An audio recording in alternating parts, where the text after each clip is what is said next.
Assalamu alaikum. Welcome back to my YouTube channel. This is Ali Ahmed, your English instructor. Learn with Ali Ahmed. सब कैसे हैं? खैरियत से हैं? मैं उम्मीद कर रहा हूँ सब खैरियत से होंगे। आज की हमारी वीडियो है about the rest of nouns. जो पिछली वीडियो में हमने आपको नाउन के बारे में बताया था, ठीक है ना। तो इस वीडियो में जो हम आखिरी के जो दो नाउन्स जो रह गए हैं उसके बारे में एक्सप्लेन करेंगे। Concrete noun and abstract noun. Concrete noun और एब्स्ट्रैक्ट नाउन क्या होते हैं, इसके बारे में आज पढ़ेंगे हम, और इंशाल्लाह आपको इस तरह से एक्सप्लेन करूँगा ताकि आपको आसानी से समझ में आ जाए और आप इसका इस्तेमाल भी कर सकें। जो आपके सामने कोई भी नाउन आता है आपको पता होगा और पता होना चाहिए कि ये कौन सा नाउन है, एब्स्ट्रैक्ट नाउन है, कंक्रीट नाउन है, कॉमन नाउन है, प्रॉपर नाउन है, कलेक्टिव नाउन है, काउंटेबल नाउन और अनकाउंटेबल नाउन, ठीक है ना गाइस। अच्छा, कंक्रीट नाउन क्या होता है? कंक्रीट नाउन वो होता है जिसकी कोई फिजिकल एग्जिस्टेंस होती है। और एब्स्ट्रैक्ट नाउन क्या होता है? एब्स्ट्रैक्ट नाउन वो होता है जिसकी कोई फिजिकल एग्जिस्टेंस नहीं होती। मिसाल के तौर पे जैसे हमारे 5 सेंसेस होते हैं। कितने सेंसेस होते हैं? 5 सेंसेस होते हैं। अब 5 सेंसेस कौन कौन से होते हैं? आइज़, जिससे हम देखते हैं, नोज़, जिससे हम सूंघते हैं, और देखते हैं किसको है? जिसकी एग्जिस्टेंस होती है, फिजिकल एग्जिस्टेंस होती है उसको, जिसको हम देख सकते हैं, जिसको हम सूंघ सकते हैं, जिसको हम छू सकते हैं, ठीक है ना, जिसको हम टच कर सकते हैं, जिसको हम टेस्ट कर सकते हैं, ठीक है। ये सारे क्या कहलाते हैं? 5 सेंसेस ऑफ आवर बॉडी। हमारे जिस्म के 5 सेंसेस होते हैं, ठीक है ना। जैसे सी, साइट, स्मेल, हेयर, टेस्ट और टच। मतलब वो चीज़ें जिसको हम छू सकें, सूंघ सकें, देख सकें, ठीक है ना, जो हमारे 5 सेंसेस में जो हैं वो फिट होते हैं, इसको हम बोलते हैं कंक्रीट नाउन। जैसे मिसाल के तौर पे समीना। समीना भी एक कंक्रीट नाउन है। क्यों है? समीना का वजूद है, बिल्कुल है। तो उसकी फिजिकल एग्जिस्टेंस है, बिल्कुल है। तो वो क्या कहलाएगा? कंक्रीट नाउन, क्योंकि वो जिस्मानी तौर पे उसका वजूद है, ठीक है ना। इसी तरह कराची। कराची भी एक कंक्रीट नाउन है, ठीक है ना। कराची को हम देख सकते हैं, बिल्कुल देख सकते हैं। कराची हमारा जो कहलाता है वो सिटी ऑफ लाइट्स कहलाता है, रोशनियों का शहर। तो जब हम कराची जाते हैं तो हम कराची घूमने जाते हैं तो कराची को ही देखते हैं ना। मतलब कराची में कौन कौन से ऐसी रिक्रिएशनल प्लेसेस हैं, ऐसी कौन कौन सी जो है जगह हैं जिसको हम विज़िट करके एंजॉय कर सकते हैं। तो कराची क्या है? एक कंक्रीट नाउन है। अच्छा, कराची एक कंक्रीट नाउन भी है और एक प्रॉपर नाउन भी है, क्योंकि हमने लास्ट वीडियो में प्रॉपर नाउन के बारे में पढ़ा था।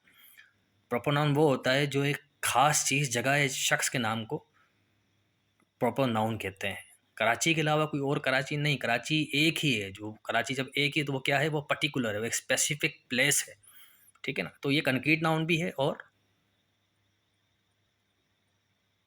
प्रॉपर नाउन भी है, ठीक है। अच्छा, अब हम बात करते हैं ट्रुथ। ट्रुथ ट्रुथ का मतलब होता है सच। अच्छा, अब सच को हम देख सकते हैं? सच को हम सूंघ सकते हैं? नहीं ना।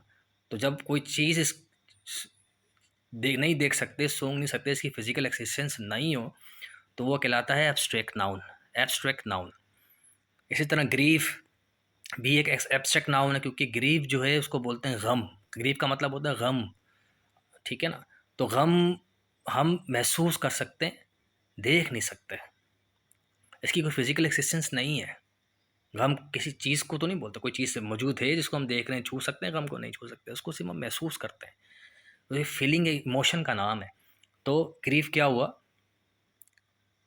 Abstract noun.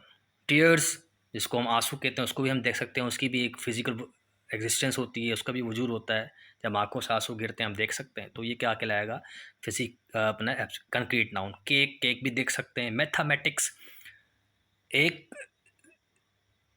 नाउन है। अब ये कौन सा नाउन है ये आपको पता होना चाहिए। मैथमेटिक भी एक प्रॉपर नाउन है, ठीक है ना। लेकिन मैथमेटिक्स जो है एक कंक्रीट नाउन भी है, जिसकी एग्जिस्टेंस भी है। जैसे अगर हम इस सेंस में देखें कि मैथमेटिक्स किसी चीज़ के सॉल्व करने का नाम होता है। अब मैथमेटिक्स का फार्मूला लिखा हुआ है तो वो तो एग्जिस्टेंस की वजूद है ना, मौजूद है ना, उसका वजूद है फार्मूले का। मैथमेटिक्स का फार्मूला जैसे अलजिब्रा का फार्मूला होता है और दीगर और भी फार्मूलाज होते हैं जिसको हम देख के सॉल्व करते हैं।